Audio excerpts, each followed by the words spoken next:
पढ़ने जा रहे हैं राजनीति विज्ञान अध्याय 1 शीत युद्ध अर्थात ठंडा युद्ध। इस अध्याय के अंतर्गत हम द्विध्रुवीयता का अर्थ, द्वितीय विश्व युद्ध के प्रभाव, शीत युद्ध का अर्थ, शीत युद्ध की उत्पत्ति, उसकी विशेषताएं, शीत युद्ध के कारण इत्यादि के बारे में हम पढ़ेंगे। सबसे पहले हम द्विध्रुवीयता का अर्थ जानेंगे। द्विध्रुवीयता अर्थात दो ध्रुव, दो खेमे या दो गुट। जैसे कि हमको मालूम है कि जब द्वितीय विश्व युद्ध हुआ था, उस द्वितीय विश्व युद्ध में यूरोपीय शक्तिशाली राष्ट्रों ने हिस्सा लिया। द्वितीय विश्व युद्ध 1939 से 1945 के बीच में हुआ था। द्वितीय विश्व युद्ध में जितने भी राष्ट्रों ने उस युद्ध में हिस्सा लिया, युद्ध के बाद उनकी आर्थिक स्थिति या सैनिक दृष्टि से उनकी स्थिति अत्यंत ही कमजोर हो गई थी। द्वितीय विश्व युद्ध के प्रभाव को हम देखेंगे कि द्वितीय विश्व युद्ध के बाद उन राष्ट्रों पर उसका क्या प्रभाव हुआ। युद्ध में शामिल यूरोपीय शक्तिशाली जो राष्ट्र थे, आर्थिक और सैनिक दृष्टि से शक्तिहीन हो गए, उनकी शक्ति शून्यता में आ गई। यूरोप में शक्ति शून्यता की स्थिति उत्पन्न हो गई। यूरोप का विभाजन हो गया। यूरोप का विभाजन दो भागों में यूरोप बढ़ गया, पूर्वी यूरोप और पश्चिमी यूरोप। पूर्वी यूरोप का नेतृत्व करता सोवियत संघ यानी कि सोवियत रूस ने किया और पश्चिमी यूरोप का नेतृत्व करता अमेरिका था। पश्चिमी यूरोप का नेतृत्व अमेरिका ने किया। इस प्रकार दो ध्रुव या दो खेमे, दो गुट अमेरिका और सोवियत संघ हो गए। दोनों ध्रुवों को अपने प्रभाव क्षेत्र को बढ़ाने की प्रेरणा मिली। दोनों के बीच में अपने प्रभाव क्षेत्र को लेकर के होड़ या प्रतिद्वंदिता होने लगी और इसी के साथ में शीत युद्ध का जन्म हुआ।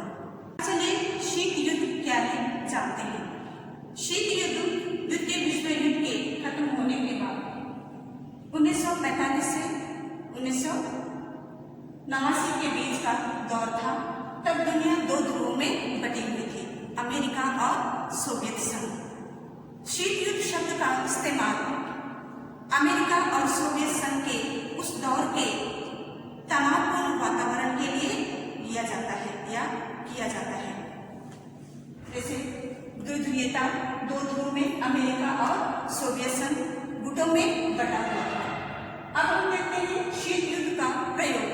सबसे पहले शीत युद्ध का प्रयोग अमेरिकी राजनीतिज्ञ बर्नार्ड बारूच द्वारा दक्षिणी कैरोलिना की व्यवस्थापिका के व्याख्यान में 16 अप्रैल 1947 में किया गया था। अब हम आगे इसी में देखते हैं शीत युद्ध की उत्पत्ति कैसे हुई। शीत युद्ध की उत्पत्ति कब हुई, इसके बाद विषय में विद्वानों के मत में विभिन्नता है या भिन्नता है। कुछ विद्वानों का कहना है कि द्वितीय विश्व युद्ध के तुरंत बाद शीत युद्ध की उत्पत्ति हुई, जबकि कुछ अन्य विद्वानों का कहना है इंग्लैंड के तत्कालीन प्रधानमंत्री विंस्टन चर्चिल के फुलटन या भड़काऊ भाषण से शीत युद्ध की उत्पत्ति हुई है। शीत युद्ध का अर्थ। शीत युद्ध एक ऐसा युद्ध है जिसका रण क्षेत्र यानी कि युद्ध की भूमि मानव मस्तिष्क होता है। यह युद्ध हथियारों से न लड़ा जाकर प्रतियोगिता, घृणा, जासूसी करके, एक दूसरे को नीचा दिखाकर, घृणित प्रचार करके, मनोवैज्ञानिक तरीके से विचारों द्वारा टीवी व रेडियो या समाचार पत्रों में प्रचार द्वारा अधिक से अधिक हथियार एकत्र कर अधिक से अधिक देशों से सैन्य गठबंधन कर लड़ा जाता है। शीत युद्ध दो देशों के बीच की विचारधारा की लड़ाई थी। यहाँ वास्तविक युद्ध नहीं होता, लेकिन युद्ध की पूरी संभावना रहती है कि अब युद्ध होकर रहेगा, लेकिन युद्ध नहीं होता। और इस शीत युद्ध का नेतृत्व दो महाशक्तियों ने की थी, एक अमेरिका और दूसरा सोवियत संघ। अमेरिका, यूएसए और सोवियत संघ यानी कि रूस, यूएसएसआर, और इन दोनों के बीच में जो विचारधारा की लड़ाई थी, उनकी विचारधारा अमेरिका की विचारधारा सोच जो थी पूंजीवाद, उदारवाद और लोकतंत्र। इसी प्रकार सोवियत संघ का जो विचारधारा थी वह है साम्यवाद और समाजवाद की। तो सबसे पहले हम अमेरिका की विचारधारा के बारे में पढ़ेंगे, विस्तार से हम उसको देखते हैं। इसमें हम देखते हैं पूंजीवाद अमेरिका की विचारधारा में है।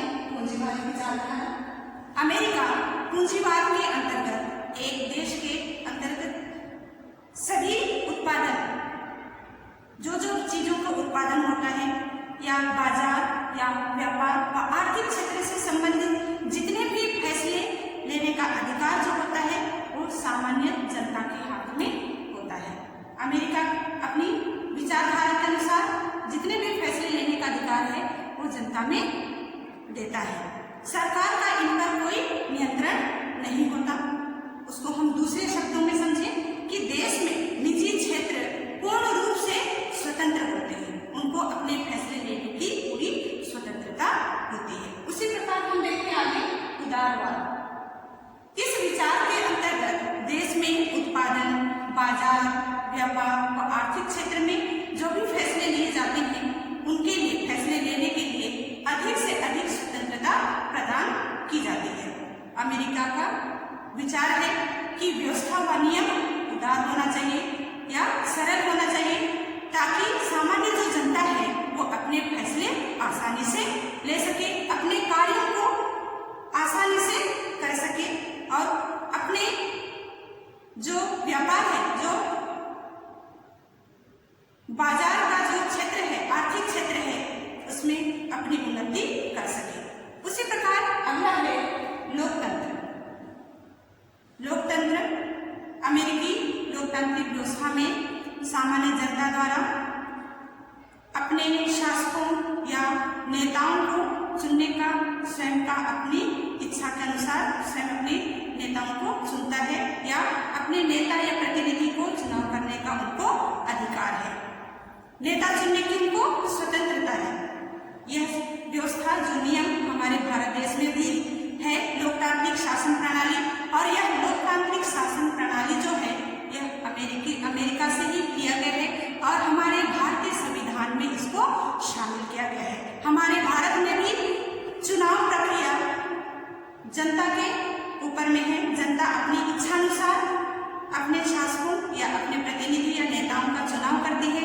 उनके ऊपर सरकार का या शासन का कोई नियंत्रण नहीं होता है। अर्थात यह विचारधारा व्यक्ति की स्वतंत्रता को बल देता है, व्यक्ति की स्वतंत्रता को उदार बनाता है। व्यक्ति अपनी इच्छा अनुसार अपना कार्य कर सकता है।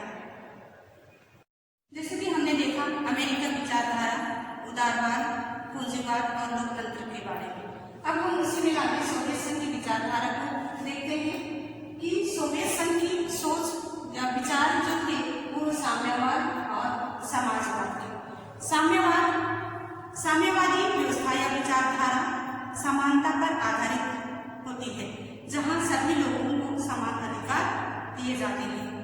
यहाँ व्यक्तिगत स्वतंत्रता के लिए कोई जगह नहीं है, मतलब व्यक्ति अपने फैसले स्वयं नहीं ले सकता, अपना फैसला सरकार को लेना पड़ता है। दूसरा है समाजवाद। समाजवाद के अंतर्गत एक देश के सभी उत्पादन, बाजार, व्यापार व आर्थिक क्षेत्रों के फैसले सरकार लेती है। फैसले लेने का अधिकार सरकार के हाथ में होता है। यहाँ निजी क्षेत्र या तो होता ही नहीं है। जनता को सरकार के फैसले या व्यवस्था या नियम अनुसार कार्य करने पड़ते हैं। जैसे सरकार चाहेगी वैसे जनता को अपना कार्य करना पड़ता है। जैसे कि हमने देखा कि द्वितीय विश्व युद्ध 1939 से 1945 के बीच में लड़ा गया। द्वितीय विश्व युद्ध 1945 में समाप्त हुआ और जैसे ही द्वितीय विश्व युद्ध समाप्त हुआ शीत युद्ध शुरू हो गया। शीत युद्ध 1945 को शुरू हुआ और शीत युद्ध का अंत 1991 में सोवियत संघ के विघटन या टूटने से हो गया। शीत युद्ध 45 वर्षों तक चला। इन 45 वर्षों के बीच में अमेरिका और सोवियत संघ ने कई उतार चढ़ाव देखे। उन देशों में कई प्रकार की ऐसी घटनाएं घटी जो पूरे विश्व को मालूम है। अमेरिका और सोवियत संघ दोनों के बीच के शीत युद्ध का मुख्य कारण था इन दोनों के बीच की विचारधारा। एक तरफ जहां अमेरिका पूंजीवाद, उदारवाद और लोकतंत्र का समर्थक था, वहीं सोवियत संघ साम्यवाद, समाजवाद का समर्थक था। शीत युद्ध होने के मुख्य दो विचारात्मक भेद या मतभेद थे, कारण थे, और उसके अनुसार वे अपनी व्यवस्था को चलाते थे। दोनों देशों की विचारधारा अलग अलग होने के कारण वे अपने देश का संचालन या व्यवस्था स्वयं करते थे।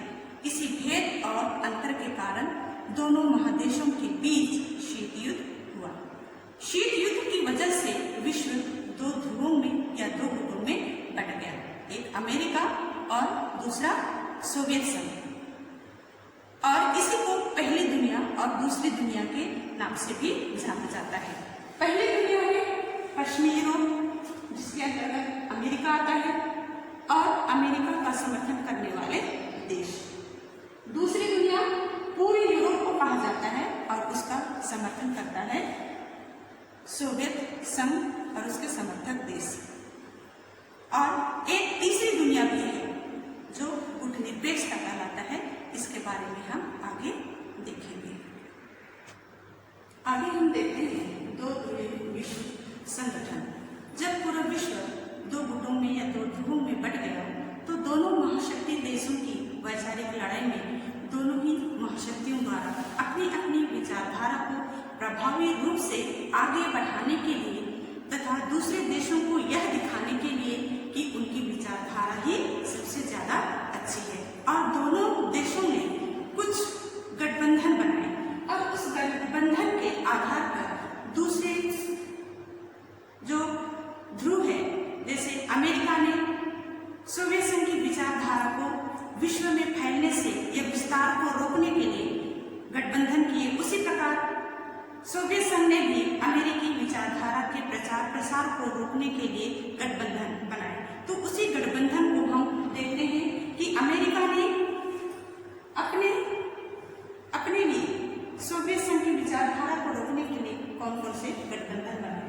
उन्होंने नाटो की स्थापना की। नाटो 4 अप्रैल 1949 को इसकी स्थापना की। नॉर्थ अटलांटिक ट्रीटी ऑर्गेनाइजेशन अर्थात उत्तरी अटलांटिक संधि संगठन, उन्होंने उत्तरी अटलांटिक संधि संगठन बनाया।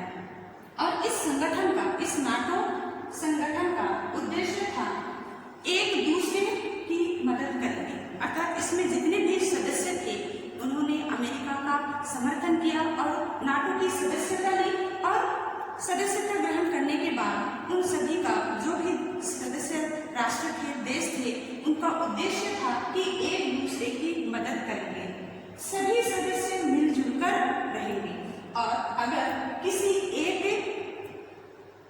एक पर हमला होगा तो हम अपने ऊपर हमला मारेंगे और मिलजुल कर हम उसका मुकाबला करेंगे। अर्थात जब सोवियत संघ उन पर हमला करेगा तो इनका मानना था, इनका कहना था कि अमेरिका द्वारा जो सदस्य संगठन नाटो बनाया गया है वो सभी मिलकर सोवियत संघ का मुकाबला करेंगे।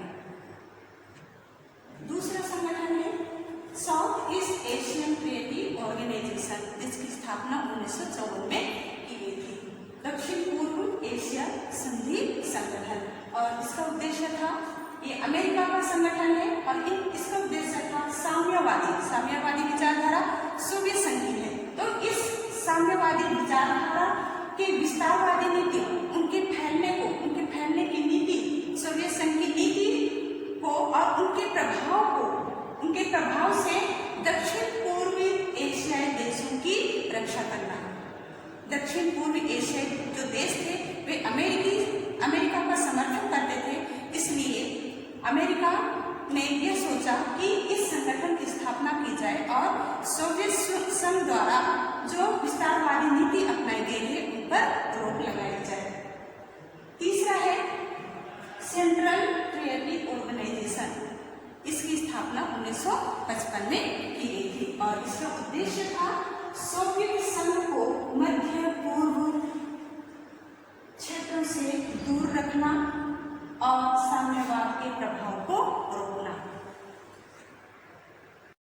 जैसे कि अमेरिका ने अपने लिए एक सैनिक संगठन तैयार किया ताकि सोवियत संघ के साम्यवाद और समाजवादी विचारधारा को, उसके प्रसार को रोक सके, उसी के जवाब में सोवियत संघ ने भी सैनिक संगठन स्थापित किया और वह सैनिक संगठन है वार्सा संगठन या वार्सा संधि, इसको समझौता कहते हैं।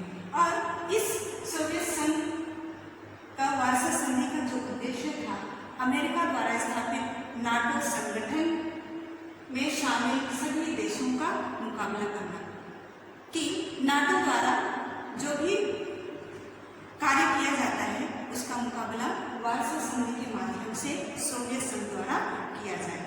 तो उसी के आगे हम देखते हैं शीत युद्ध की विशेषताएं। शीत युद्ध, जैसा कि हम देखते आ रहे हैं कि शीत युद्ध दो देशों के बीच की विचारधारा की लड़ाई है और शीत युद्ध की विशेषता है, शीत युद्ध द्वितीय विश्व युद्ध के नकारात्मक परिणाम स्वरूप उत्पन्न हुआ है। जैसे दोनों देशों या शक्तिशाली देशों के बीच अविश्वास, संदेह, तनाव, इन सभी कारणों से उत्पन्न हुआ यह शीत युद्ध है। उसी प्रकार शीत युद्ध में बदले की भावना सर्वोपरि होती है, मतलब सबसे ऊपर एक दूसरे के विरुद्ध बदले की भावना उनके मन में होती है। अगला है शीत युद्ध दो महाशक्तिशाली राष्ट्रों के बीच तनावपूर्ण स्थिति का नाम है, मतलब दोनों के बीच में हमेशा तनाव विद्यमान रहता है और यही तनाव है जो शीत युद्ध को आगे बढ़ाने में मदद करता है।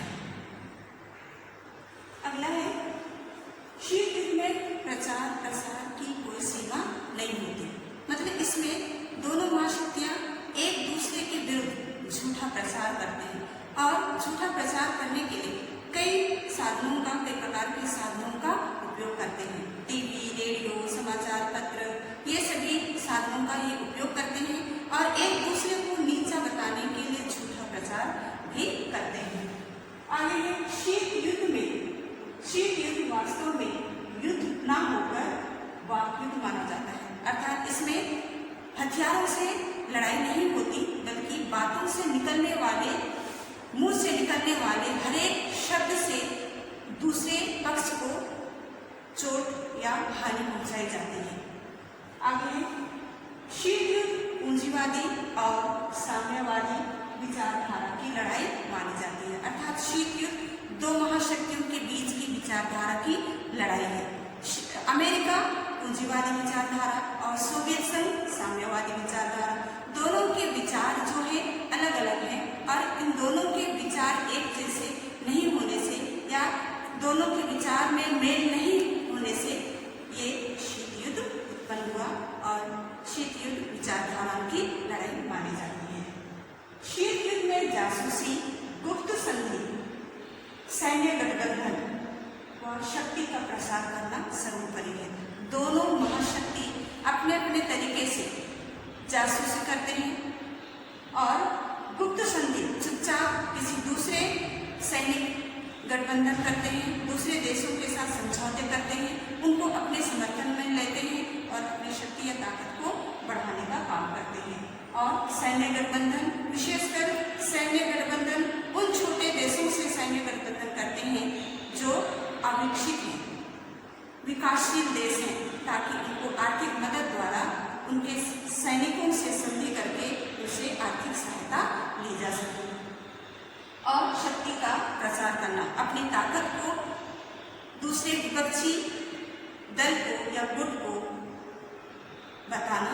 शीत युद्ध कहा जाता है।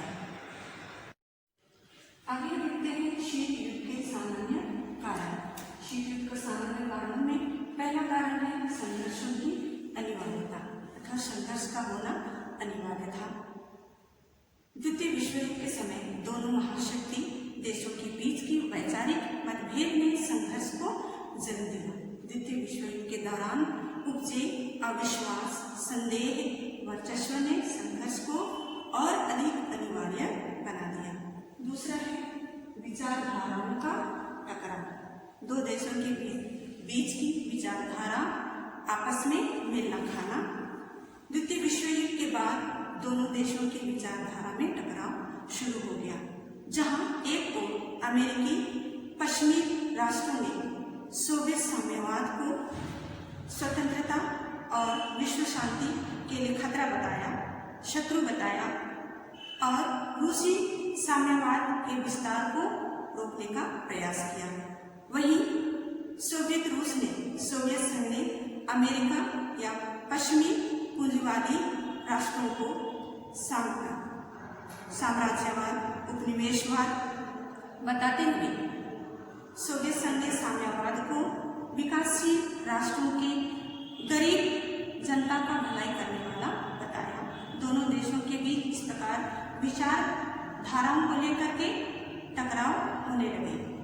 अगला है पारस्परिक संदेह। आपस में संदेह करना, विश्वास न करना। द्वितीय विश्व युद्ध के समय दोनों देशों के मध्य पनपे अविश्वास और पारस्परिक संदेह ने शीत युद्ध को जन्म दिया। द्वितीय विश्व युद्ध में दोनों देशों ने जहां मिलकर लड़ा था, परंतु अविश्वास और संदेह के कारण दोनों देश, महाशक्तिशाली देश, आपस में मित्र नहीं बन पाए। दोनों के बीच दूरियां बढ़ती गई और यही शीत युद्ध का कारण बना। अगला है विजित प्रदेशों पर नियंत्रण की इच्छा। विजित प्रदेशों पर नियंत्रण की इच्छा। द्वितीय विश्व युद्ध में अमेरिका और सोवियत संघ ने एक साथ मिलकर लड़ा था और जर्मनी व इटली पर विजय प्राप्त की थी, पर द्वितीय विश्व युद्ध के बाद जर्मनी व इटली पर आधिपत्य व अधिकार या नियंत्रण को लेकर दोनों में आपस में संघर्ष होते रहे और यही संघर्ष शीत युद्ध का कारण बना। अगला है परस्पर विरोधी प्रचार। एक दूसरे के विरुद्ध प्रचार करना। द्वितीय विश्व युद्ध के बाद सोवियत संघ ने अमेरिका को पूंजीवाद, साम्राज्यवाद, उपनिवेशवाद की संज्ञा दी, तो दूसरी ओर अमेरिका ने रूसी साम्यवाद को खतरा बताकर पूरे विश्व के सामने बढ़ा चढ़ाकर प्रस्तुत करना प्रारंभ किया। दोनों देशों के मध्य परस्पर विरोधी प्रचार ने शीत युद्ध को और अधिक उग्र बना दिया। आगे देखते हैं अंतर्राष्ट्रीय संबंधों पर शीत युद्ध का क्या प्रभाव पड़ा, कि विश्व पर या अंतर्राष्ट्रीय संबंधों पर शीत युद्ध का प्रभाव। उसमें पहला है द्विध्रुवीय विश्व राजनीति। दो महागुटों या दो गुटों का विश्व पर राजनीति। तो इसको हम देखेंगे कि शीत युद्ध ने विश्व को दो भागों में बांट दिया। एक विश्व अमेरिका के रूप में और दूसरा विश्व सोवियत संघ के रूप में। सोवियत संघ और अमेरिका ने विश्व पर अपना अधिकार या वर्चस्व कायम रखने की कोशिश की कि वे अपने अपने खेमे में अधिक से अधिक राष्ट्रों को या देशों को मिला सके। दूसरा है सैनिक एवं प्रादेशिक संगठनों का उदय या अभ्युदय। दोनों महाशक्तियों ने शीत युद्ध की अवधि में, जब शीत युद्ध चल रहा था, उस समय अनेक सैनिक व प्रादेशिक संगठनों की स्थापना की। इसको आपने पहले देख लिया है। पश्चिमी गुटों द्वारा यानी कि अमेरिकी गुटों द्वारा नाटो, सीटो, सेंटो की स्थापना की गई। वहीं सोवियत संघ द्वारा वार्सा गुट की स्थापना की गई। इन दोनों महाशक्तियों ने आपसी प्रतिद्वंदिता को गुटों की प्रतिद्वंदिता में बदल दिया। तीसरा है गुटनिरपेक्ष आंदोलनों का अभ्युदय या उदय। शीत युद्ध काल में विश्व में अनेक ऐसे भी राष्ट्र थे जो दोनों गुटों में से किसी भी गुट में शामिल नहीं होना चाहते थे। ये वे राष्ट्र थे जिन्हें हाल ही में स्वतंत्रता मिली थी और जिनके सामने सबसे बड़ी समस्या विकास की थी। उन्होंने गुट निरपेक्षता अर्थात दोनों गुटों से दूरी बनाए रखने की नीति का अनुसरण किया। चौथा है शस्त्रों की होड़, अस्त्र शस्त्र के लिए होड़ करना। शीत युद्ध ने शस्त्रों की होड़ को जन्म दिया। विश्व के अधिक से अधिक भागों को अपना प्रभाव क्षेत्र बनाने की होड़ में महाशक्तियों ने नए नए हथियारों की आपूर्ति की, नए नए हथियार बनाए। इससे अंतर्राष्ट्रीय संबंधों में शस्त्रों की होड़ को बढ़ावा मिला। 5वां नंबर है विश्व में राजनीतिक अस्थिरता को बढ़ावा। शीत युद्ध में विश्व में राजनीतिक अस्थिरता को बढ़ावा मिला, बढ़ावा दिया। विश्व के अनेक भागों में अपने अपने राजनीतिक एवं आर्थिक स्वार्थों के चलते महाशक्तियों ने प्रत्यक्ष व अप्रत्यक्ष हस्तक्षेप द्वारा मौजूदा सरकार को बदलने का प्रयास किया। इससे विश्व के अनेक देशों में राजनीतिक अस्थिरता का वातावरण बना रहा। आगे है गुट निरपेक्षता। जैसे कि गुट निरपेक्षता नाम से ही पता चलता है कि किसी भी देश के गुट में शामिल ना होना। जब दूसरा विश्व युद्ध हुआ तब विश्व दो भागों में बटा हुआ था। एक का नेतृत्व अमेरिका कर रहा था और दूसरे का नेतृत्व सोवियत संघ कर रहा था। ऐसे में जो 9 स्वतंत्र देश थे जो अभी अभी आजाद हुए थे या फिर स्वतंत्र होने वाले थे, आजाद होने वाले थे, ये देश इन दोनों गुटों में से किसी भी गुट में शामिल होने से डर रहे थे। क्यों डर रहे थे? क्योंकि यदि ये देश सोवियत संघ में शामिल हो जाते हैं तो अमेरिका इनका दुश्मन बन जाएगा और यदि अमेरिका में शामिल होते हैं तो सोवियत संघ इनका दुश्मन बन जाता है। ऐसे में इन देशों ने इन दोनों गुटों में शामिल ना होकर ऐसे बीच का रास्ता या बीच का कोई ऐसा रास्ता ढूंढने का प्रयास किया जिससे कि दोनों देशों के साथ में दोस्ती बनी रहे या दोनों गुटों के साथ, महाशक्ति देशों के साथ में, गुटों के साथ में दोस्ती बनी रहे। ऐसे में भारत के जवाहरलाल नेहरू ने गुट निरपेक्षता को सही माना और गुट निरपेक्षता की नीति को अपनाया। अब हम देखते हैं गुट निरपेक्षता का अर्थ। गुट निरपेक्षता का अर्थ है किसी भी गुट में, किसी भी देश द्वारा बनाए गए गुट में शामिल ना होना, ना होकर उनसे दूरी बनाए रखना, साथ ही उन गुटों के द्वारा किए गए कार्यों की प्रशंसा या निंदा बिना डर, बिना दबाव के, बिना भेदभाव के करना। आगे देखते हैं गुट निरपेक्षता के संस्थापक। गुट निरपेक्षता के संस्थापक 5 नेताओं को माना जाता है। जैसे यहाँ भारत के पंडित जवाहरलाल नेहरू, यूगोस्लाविया के जोसेफ जॉर्ज टीटो, मिस्र के गमाल अब्दुल नासिर, इंडोनेशिया के सुकर्णो और घाना के वामे एम क्रूमा।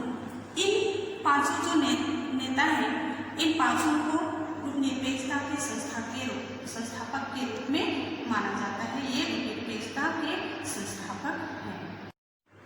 अब हम देखते हैं गुट निरपेक्षता की स्थापना। गुट निरपेक्षता की स्थापना 1 सितंबर 1961 में हुई थी। शुरुआत में इस शिखर सम्मेलन में या इस गुट निरपेक्षता में, गुट निरपेक्षता के सदस्यों में 25 देश शामिल हुए थे और अब जब 2019 में गुट निरपेक्ष शिखर सम्मेलन हुआ, इन देशों की गुट निरपेक्ष सदस्य देशों की संख्या 120 हो गई थी। गुट निरपेक्षता की स्थापना में भारत की विशेष भूमिका रही है या अहम भूमिका रही है। भारत 7वें गुट निरपेक्ष शिखर सम्मेलन की मेजबानी कर चुका है और यह शिखर सम्मेलन 1983 में नई दिल्ली में संपन्न हुआ और इस शिखर सम्मेलन में 96 राष्ट्रों व 26 राष्ट्रों ने पर्यवेक्षक के रूप में भाग लिया। आगे देखते हैं गुटनिरपेक्ष राष्ट्रों की पहचान। गुटनिरपेक्ष राष्ट्र की पहचान क्या होनी चाहिए? कौन राष्ट्र गुटनिरपेक्ष राष्ट्र है, यह मालूम करने के लिए, उसकी पहचान बताने के लिए गुटनिरपेक्ष शिखर सम्मेलन किया गया। यूगोस्लाविया की राजधानी बेलग्रेड सम्मेलन सितंबर 1961 के आयोजन के पहले जून 1961 में काहिरा में 21 राष्ट्रों की तैयारी बैठक में गुटनिरपेक्ष राष्ट्रों की 5 पहचान निर्धारित की गई कि कौन राष्ट्र गुटनिरपेक्ष राष्ट्र होगा और कौन नहीं। तो उसमें पहली पहचान बताई गई, संबंधित देश यानी जो गुटनिरपेक्ष राष्ट्र होगा वो देश को शांतिपूर्ण सह अस्तित्व पर आधारित एक स्वतंत्र विदेश नीति का अनुसरण करना होगा। वह किसी शक्ति खेमे या गुट से जुड़ा हुआ नहीं होना चाहिए। दूसरा है, संबंधित देश जो गुटनिरपेक्ष राष्ट्र से जुड़ना चाहता है वह देश हमेशा राष्ट्रीय स्वतंत्रता आंदोलन का समर्थन करने वाला हो। तीसरा है, संबंधित देश को बड़ी शक्तियों के संघर्ष के संदर्भ में निर्मित बहुराष्ट्रीय सैनिक गठबंधनों का सदस्य नहीं होना चाहिए। अगला नंबर है, संबंधित राष्ट्र किसी बड़ी शक्ति के साथ द्विपक्षीय सैनिक समझौता हो सकता है, परंतु यह समझौता बड़ी शक्तियों के संघर्ष के संदर्भ में नहीं होना चाहिए। यहाँ पर बड़ी शक्ति मतलब अमेरिका और सोवियत संघ के लिए कहा गया है। अगला है, यदि संबंधित राष्ट्र किसी वैदेशिक शक्ति को अपनी भूमि पर सैनिक अड्डे की सुविधा देता है, यानी कि शक्तिशाली देशों को अपने देश में सैनिक अड्डा बनाने की सुविधा देता है, तो यह बड़ी शक्ति अमेरिका या सोवियत संघ के संघर्ष के संदर्भ में नहीं होना चाहिए। तो ये 5 पहचान बताई गई गुटनिरपेक्ष राष्ट्रों के लिए। आगे देखते हैं गुटनिरपेक्ष आंदोलन की उपलब्धियां। गुटनिरपेक्ष आंदोलन की शुरुआत 1961 में हुई थी। इन 4 दशकों की अपनी जीवन यात्रा में गुटनिरपेक्ष आंदोलन निरंतर लोकप्रिय होता गया है। इसका अनुमान हम आंदोलन की निरंतर बढ़ती संख्या से लगा सकते हैं। जहां बेलग्रेड के पहले शिखर सम्मेलन में 1961 में 25 राष्ट्रों ने भाग लिया था, वहीं अजरबैजान के 18वें शिखर सम्मेलन में इनकी कुल संख्या अर्थात कुल 120 राष्ट्रों ने भाग लिया। आंदोलन गुटनिरपेक्ष आंदोलन ने विश्व शांति, निःशस्त्रीकरण, विकास और गैर उपनिवेशीकरण के पक्ष में अंतर्राष्ट्रीय वातावरण के निर्माण में महत्वपूर्ण भूमिका निभाया। तो चलिए हम कुछ महत्वपूर्ण उपलब्धियों के बारे में देखते हैं। पहला है, गुटनिरपेक्ष राष्ट्रों की निरंतर बढ़ती संख्या ने शीत युद्ध को शिथिल करने में महत्वपूर्ण भूमिका निभाया। शीत युद्ध के बारे में हम जानते हैं, तो उस शीत युद्ध को कमजोर करने में गुटनिरपेक्ष आंदोलन का या गुटनिरपेक्ष आंदोलन की महत्वपूर्ण भूमिका रही है। दूसरा है, गुटनिरपेक्ष आंदोलन ने संयुक्त राष्ट्र संघ की व्यवस्था को भी परिवर्तित कर दिया। अगला है, गुटनिरपेक्ष राष्ट्रों की बढ़ती संख्या के चलते संयुक्त राष्ट्र पर एकाधिकार जो था, महाशक्तियों का जो एकाधिकार था वो एकाधिकार भी समाप्त हो गया। चौथा है, गुटनिरपेक्ष आंदोलन ने विकासशील राष्ट्रों को विकसित राष्ट्रों पर निर्भर नहीं रहने का एहसास कराया कि अब विकासशील राष्ट्र अपने पैरों पर खड़े रह सकते हैं या खड़े होने के लिए कोशिश करेंगे। पांचवा है, गुटनिरपेक्ष आंदोलन में विश्व शांति को गति प्रदान की। निशस्त्रीकरण का अर्थ होता है बिना हथियार, मतलब हथियार नहीं रखना, और विश्व शांति को गति प्रदान की। अगला है गुणनिरपेक्ष राष्ट्रों ने रंग भेदभाव व प्रजातिवाद को अंतर्राष्ट्रीय स्तर पर विरोध किया कि रंग भेदभाव, जातिवाद ये अंतर्राष्ट्रीय स्तर पर उठाया ताकि किसी के साथ कोई बुरा व्यवहार ना हो। अगला है संयुक्त राष्ट्र तथा एशियाई जैसे अंतर्राष्ट्रीय मंचों पर इन समस्याओं को, जातिवाद या रंग भेदभाव को प्रभावशाली ढंग से उठाया। तो इस प्रकार से हमने इस अध्याय के अंतर्गत शीत युद्ध, द्विध्रुवीयता का अर्थ, शीत युद्ध का अर्थ, उत्पत्ति, उसके कारण, विशेषताएं, गुणनिरपेक्षता का अर्थ, उसकी विशेषताएं, गुणनिरपेक्ष आंदोलन की उपलब्धियां क्या है, हमने देखा। तो आज हमारा यह अध्याय यहीं पर समाप्त हो